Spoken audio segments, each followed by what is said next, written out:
l'éloignement, la séparation sont bien des marques fondamentales de notre époque, à l'origine du sentiment d'isolement permanent dans lequel nous existons, perdus au milieu de ce qui nous apparaît comme un décor, un environnement.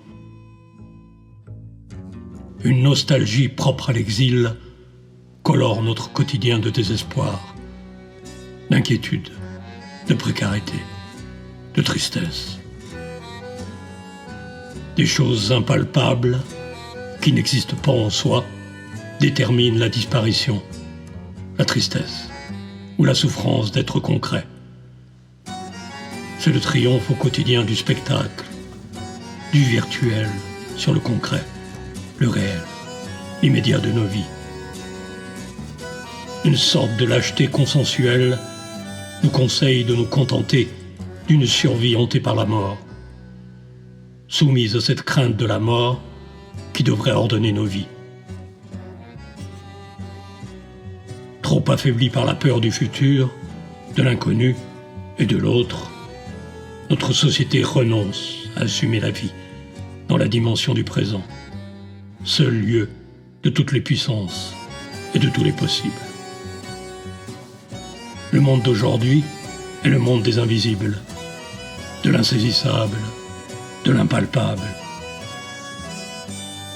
Dans ce monde de la séparation, celui qui prétend sortir de sa place de citoyen spectateur doit en premier lieu oser le pari subversif d'habiter sa propre vie, de redevenir un corps, une multiplicité, de s'articuler aux autres corps et aux autres multiplicités.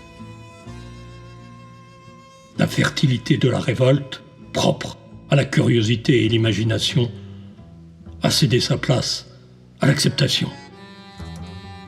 Notre effort doit chercher à libérer le futur des prédictions paralysantes, des oracles postmodernes, pour essayer de voir comment, au-delà de la peur de ce qui pourrait se passer, nous serions en mesure de nous occuper de ce que nous oublions toujours, que nous dépressions toujours, au nom du demain, à savoir le présent.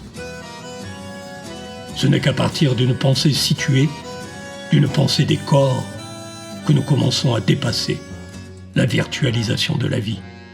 Nous ne sommes pas convoqués au lien, ni avec les autres, ni avec l'environnement. Nous sommes liés, ontologiquement liés. La fragilité, condition même de l'existence, est ce qui nous rappelle ces liens avec le tout substantiel dont nous sommes porteurs, mais aussi avec ce que notre époque oublie, la longue durée des phénomènes sociaux. Assumer cette fragilité est le défi de tout un chacun.